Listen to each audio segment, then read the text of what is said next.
తెలంగాణ పోలీసులకు సవాల్ విసిరి ఐబొమ్మ నిర్వాహకుడు ఎమ్మంది రవి ఎట్టకేలకు పోలీసులకు చిక్కడం జరిగింది. అయితే అతను ఎక్కడో దేశ విదేశాల్లో ఉండే వ్యక్తి కాదు. అతను కేవలం మన తెలుగు రాష్ట్రాల్లోని ఆంధ్రప్రదేశ్ ప్రాంతంలోని విశాఖ నగరానికి చెందినటువంటి వ్యక్తి. అతను చాలా సాదాసీదా అయినటువంటి ఇంట్లో వాళ్ళ కుటుంబం ఉండే వ్యక్తి. ఆయన కుమారుడే ఇప్పుడు ఎవరైతే ఉన్నారో ఎమ్మంది చిన్నప్పారావు, ఆయన కుమారుడే ఈ యొక్క ఎమ్మంది రవి. ఇప్పుడు మనం ఇల్లు చూస్తున్న ఎంత సాదాసీదాగా ఉందో అలాంటి వ్యక్తి నిజంగా ఈ ఎమ్మంది రవి ఎంత పెద్ద ఫ్రాడ్ చేస్తాడని చెప్పి ఎవరు కూడా ఊహించి ఉండరు. ఇప్పుడు ప్రస్తుతం ఆయన తండ్రితో పాటు మనం ఉన్నాము. రవి గారు ఈయన ఎమ్మంది చిన్నప్పారావు. చెప్పండి, మీ అబ్బాయి విషయం తెలిసిన తర్వాత మీకు అసలు మీరు ఎలా తెలుసుకున్నారు, మీకు ఏమనిపించింది? నిన్న ఉదయం నాకు వార్తలే చూడలేదండి. మా వాళ్ళు మా తమ్ముళ్ళు, మా తల్లిళ్ళు ఇలా వాళ్ళందరూ న్యూస్లో వేసేసారు. చూసి పేపర్లో వేసారట, ఈనాడు పేపర్లో ఫోటో కూడా వేసారట. చూసి మా తమ్ముడు కూడా ఇలా మధురవాడ నుంచి ఫోన్ చేశారు, ఇలా అన్నయ్య గారు అబ్బాయిలా ఉన్నాడు, రవిలా ఉన్నాడు అని అంటే అక్కడి నుంచి ఒకరు యూట్యూబ్లో ఉన్నట్లు చూస్తే ఇంకటి ఫోటోతో సహా ఇస్తున్నారు. ఇంకేది కరెక్టే. వాళ్ళందరూ నాకు ఫోన్లు చేసి చెప్తే మా పిన్ని ఇంటికి కూడా వచ్చింది.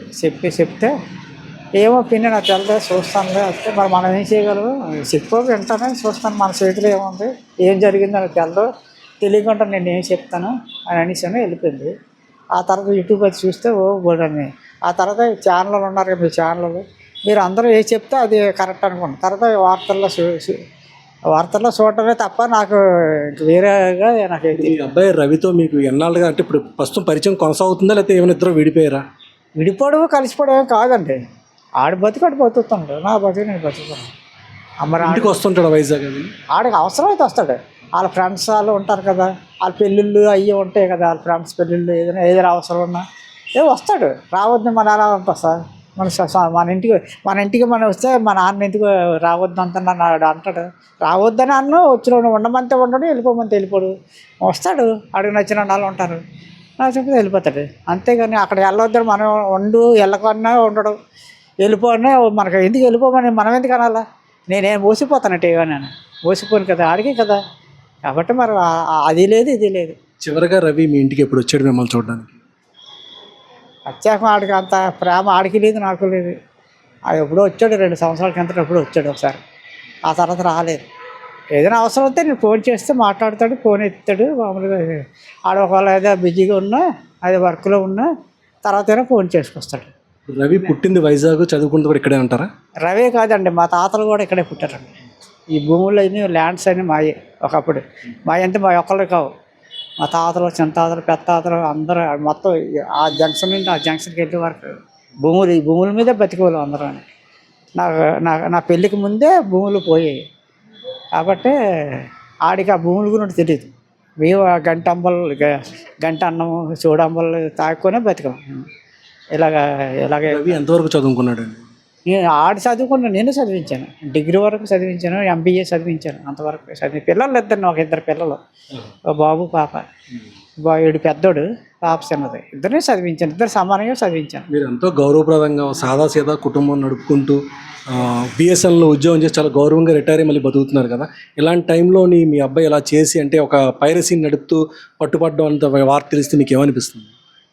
నాకు తెలియదండి, ఇలాంటి పనులకి నాకు ఇష్టం ఉండదండి. ఇలాంటి పనులు చెప్తే నాకు తెలిసి ఆ మాత్రం తెలిసినా, ఒక చిన్న ఇది తెలిసినా నేను ఫోన్ చేసి ఆడు విన్నాయండి వినకపోయినామండి, అది వేరు. నేను చెప్పడం నా ధర్మం, చెప్తాను. ఆడు చిన్నోడు కదా, ఏదో ఉడుకు రక్తం మీద ఏదో చేశాడు అనుకోండి, బ్రెయిన్ తక్కువగా, మనం చెప్పాలా? వినకపోయినాడు ఆడు పాప ఆడు కర్మాడు అనిపిస్తాడు. చెప్పడం మన ధర్మం కాబట్టి చెప్తాను. ఇప్పుడు నేను ఉన్న జీతంలోనే ఇబ్బంది లేకుండా, అప్పులు చేయకుండా, మా డిపార్ట్మెంట్లో చాలామంది ఎలా పడితే అలా అప్పులు చేసేస్తారు, ఇల్లుని బ్యాలెన్స్ తప్పించేస్తారు. నేను అలా కాదు, ఉన్న జీతంతోనే అప్పులు చేయకుండా బ్యాలెన్స్తో మెయింటైన్ చేసుకొచ్చాను. నాకు టీ తాగడానికి డబ్బులు లేకపోయినా వాళ్ళకి ఇంట్లో ఎప్పుడు కూడా ఇబ్బంది పెట్టలేదు. ఎప్పుడు కూడా ఇంట్లో కక్క మొక్కే మాకు. ఎప్పుడు శనివారం సోమవారమే మీ కాయగూరలు. రైతుకి మీరు వచ్చిన జీతంతో మీ కుటుంబాన్ని పోషించుకుంటూ వచ్చారు. అంటే మీ అబ్బాయి చదువుతున్న టైంలో ఎప్పుడన్నా ఏమైనా వ్యాపారం చేయాలని ఉందని, ఏమైనా పెట్టుబడి కావాలని అడిగాడు? అలాంటిదేమో లేదు, అంత ఇదేమో లేదు. వ్యాపారం చేయాలంటే చక్కగా మన ఇంటికాడ పెట్టుకోవచ్చు వ్యాపారం. ఇక్కడ రోడ్డు పాయింట్ కదా, ఆడ వ్యాపారం పెట్టుకుంటానంటే కుట్లో కట్టేస్తాను, చిన్న షాపులో కట్టేస్తే ఆడు ఇక్కడే ఉంటాడు కదా. మీ అబ్బాయి కంప్యూటర్లో ఎంత మంచి నాలెడ్జ్ ఉందని మీకు ఎప్పుడైనా మీకు తెలిసిందా? నాకు అలాంటివి మప్పించలేదు.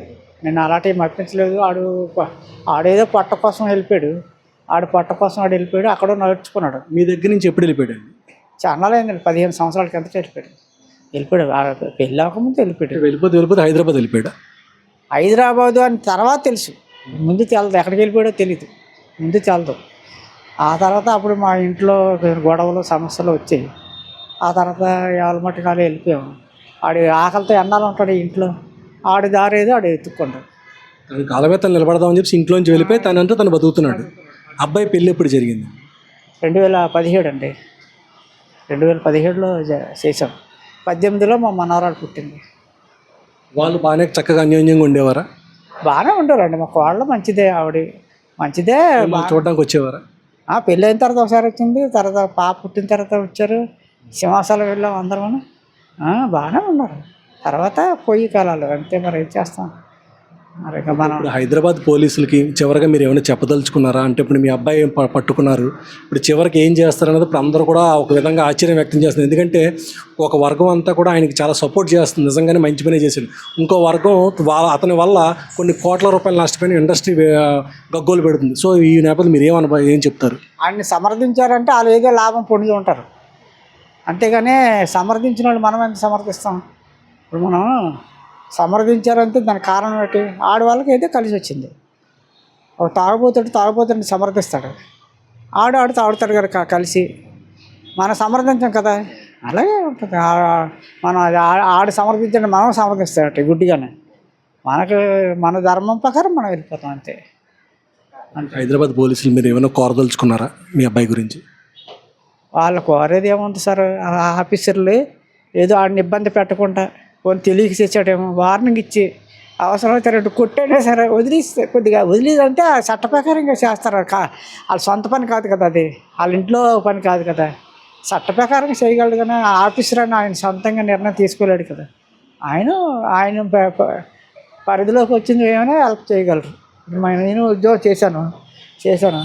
మా ఆఫీసర్ చేతిలో ఉన్నది ఏదైనా చేసి పెట్టగలరు. ఆయన చేతిలో లేని ఏం చేయలేరు కదా. ఈయన చేతిలో ఉంటే బతిమాలుకుంటాం, చేసి పెడతారు. పరిధి దాటిపోతే చేయలేరు. ఆయన ఏ ఆఫీసర్ అయినా అంతే కదా, ఆయన చేతిలో ఉన్న చేయగలరు. మీ అబ్బాయిని చూడడానికి ఏమైనా హైదరాబాద్ వెళ్ళే ప్రయత్నం చేస్తారా? నాకు అంత ఓపిక లేదు, ఆరోగ్యం బాగోలేదు సార్. నాకు 5 రోగాలు ఉన్నాయి నా ఒంట్లో. గ్లూకోమా ఉంది, షుగర్ ఉంది, బీపీ ఉంది, గ్యాస్ట్రిక్ ఉంది. వాటికి మందులు వేసుకుంటున్నాను. నాకు తిన్నంత తినలేదు. నేను ఎక్కడికి వెళ్తాను? హైదరాబాద్ మనకు తెలియదు. మన విశాఖపట్నం అన్నీ తెలుసు నాకు. నేను టెలిగ్రామ్ మెసెంజర్గా చేశాను ఫస్ట్, ఆ తర్వాత టెలిగ్రామ్ లైన్మెన్గా అయ్యాను. అంటే మెసేజ్ టెలిగ్రాఫ్ చేస్తా తగ్గిపోయింది కాబట్టి వర్క్ లేదు.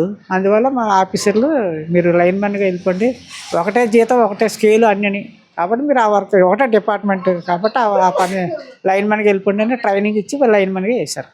వెళ్ళాం. మొత్తానికి ఈ వయసులో మీకు ఈ కష్టం వచ్చినందుకు నిజంగా మేము కూడా చింతిస్తున్నామండి. ఖచ్చితంగా పోలీసులు కూడా మీ అబ్బాయి పట్ల ఏమైనా కొంత సానుభూతి చూపిస్తారేమో మనం చూడాల్సి ఉంది. అంతే సానుభూతి చూపించి తెలియక చేసావు కదా, ఎటువంటి పనులు ఇప్పుడు చేయకూడదు, చేసేవా రెండోసారి క్షమించం అనేసి గట్టిగా వార్నింగ్ ఇచ్చి అవసరమైతే 2 కొట్టైనా సరే ఆడ 6 కొద్ది తగ్గేటట్టు. అంతే ఆడ భార్య పిల్లలు ఉన్నారు కదా. ఇప్పుడు నేనంతే వయసు అయిపోయింది, ఎలా పోయినా పర్లేదు. ఆడ భార్య పిల్లలకి మొహం చూసానే కొంచెం ఏదో తప్పు చేశాడు కదా, మన పిల్లలు మన కొట్టమా జల్ల కొట్టమా, అలాగే వాళ్ళు వార్నింగ్ ఇచ్చి ఏదో వాళ్ళ చేతిలో ఉన్న వరకు వాళ్ళు హెల్ప్ చేసి పెట్టారు అంతే. అంతేగాని వాళ్ళు హెల్ప్ చేస్తారంటే సపోజ్ అది కోర్టుకి వెళ్ళాడు అనుకోండి, కోర్టు జడ్జి గారు ఏం చెప్తే అది వినాలి కదా. ఆ సార్ చెప్పింది వీళ్ళు చేయాలి, పోలీసులైనా. ఆ మహానుభావుడు చేతిలో ఉంటుంది. అందువల్ల మనం చట్టానికి చెప్పే అంత పెద్దవాడిని కాదు నేను. కాబట్టి నేను మరి తప్పు చేయకుండా ఉండాలి. తప్పు చేసిన తర్వాత మన చేతిలో వెళ్ళిపోయిన తర్వాత ఇంటికి అగ్గేటప్పుడు ఉండాలండి. ఇది కాలిపోతే ఇల్లని అగ్గేటప్పుడు చూసాం అనుకోండి, వెంటనే ఆర్పేస్తాను, అది తప్పురా చెప్తాను. అగ్గెట్టేసుకొని ఇల్లు కాలిపోయిన తర్వాత మనం ఏం చేయగలం? మనం ఏం చేయలేము. దాదాపుగా సినీ ఇండస్ట్రీకి కొన్ని వేల కోట్ల రూపాయల నష్టం చేకూర్చినటువంటి ఎమ్మంది రవి ఇప్పుడు పోలీసులు చిక్కడం జరిగింది. అయితే ఈ ఎమ్మంది రవి నిజంగా కొన్ని కోట్ల రూపాయలు సంపాదించినప్పటికీ కూడా ఆయన ఒక తండ్రి మాత్రం చాలా సాదాసీదా జీవితమే ఇప్పటికీ కూడా గడిపే పరిస్థితి కనిపిస్తుంది. ఎందుకంటే ఇప్పుడు ఉన్నటువంటి ఆయన ఇల్లు చూస్తుంటే మనకు తెలుస్తుంది ఏ విధంగా ఉందన్నది. ఇక్కడ ఏరియా అంతా కూడా చూడొచ్చు. ఒకసారి ఈ ఏరియా చూపించండి. కేవలం ఇక్కడ పెదగదిల ప్రాంతంలోని ఒక రోడ్డుకు వారిని ఉన్నటువంటి ఒక చిన్న ఇల్లు, ఆ ఇంట్లోనే ఆయన తండ్రి ఇక్కడ ఉండడం జరుగుతుంది. ఇక్కడ ఈ ఒక కేవలం ఒక సాదాసీదాగా ఉన్నటువంటి ఈ ఇంటిలోనే ఏమంది రవి డిగ్రీ వరకు కూడా చదువుకోవడం జరిగింది. అంటే మొత్తానికి ఆయన డిగ్రీ వరకు కూడా దాదాపు ఇక్కడ చదువుకున్నప్పటికీ కూడా తండ్రిని వదిలేసి 15 సంవత్సరాలు అయింది తన ఇల్లు వదిలేసి అక్కడ వెళ్ళిపోవడం కూడా జరగడం జరిగింది. అంటే తండ్రి ఒక సిద్ధాంతాలతో కూడినటువంటి ఒక ఉద్దేశంతో అతను పెంచడం జరిగింది, ఒక మంచి ఉద్దేశంతో అతను పెంచారు. అయితే ఏమంది రవికి తనకున్న కోరికల మేరకు ఇల్లు వదిలేసి తనంతా తను బతకడం కోసం చెప్పేసి ఇక్కడి నుంచి వెళ్ళిపోవడం కూడా జరిగింది. తర్వాత వెళ్ళిపోయిన తర్వాత కూడా అప్పుడప్పుడు అడపా తండ్రితో కేవలం అక్కడ మాట్లాడేందుకు ఇక్కడ వచ్చి చూసి వెళ్ళడం కూడా తప్పితే మాత్రం పూర్తిగా కూడా ఏమీ సంబంధాలు ఏవి కూడా లేవని చెప్పేసి మనకు తెలుస్తున్నటువంటి విషయం. అదే విషయాన్ని ఇప్పుడు వాళ్ళ తండ్రి కూడా చెప్పడం జరిగింది. కనుక ఇప్పుడు పోలీసులు అదుపులో ఉన్నటువంటి ఏమంది రవికి ఏ శిక్ష పడినా సరే కొంచెం సానుకూలంగా ఆలోచించి అబ్బాయి తప్పు చేస్తే కొంచెం మందలించైనా సరే కొంచెం శిక్షణ తగ్గించాలని చెప్పేసి తండ్రి ఆవేదన చెందే పరిస్థితి ఇక్కడ కనబడుతుంది. తన తాత ముత్తాతల నుంచి ఇదే ఇంట్లో ఇక్కడ ఇదే ప్రాంతంలో ఉంటున్నారు కాబట్టి తను ఎప్పుడు కూడా హైదరాబాద్ వంటి రాష్ట్రానికి కూడా వెళ్ళలేదు.